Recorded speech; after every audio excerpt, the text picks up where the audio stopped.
Okay या सी you soon bye. हाँ जी चलो ठीक है फिर गल होनी तुहाडे नाल। और कोई नवी ताजी है ना दसो।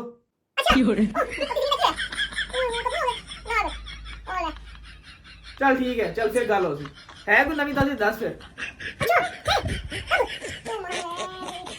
चल ठीक है फिर गल हो सी ओके ओके है नवी ताजी है कोई अच्छा चल दस ना बोल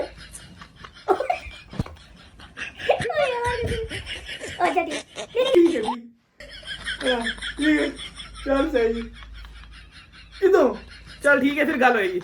नहीं नवी ताजी जी दसवीं है जी दसी नहीं है चल दस ना यार मैं किदों तुम कह रहा है नवी ताजी दस अच्छा अच्छा अच्छा यार कैसे चल ठीक है चल मैं रखना है फोन पे ठीक है अच्छा एक और गल भी है हाँ चल बोल बोल बोल कोई नहीं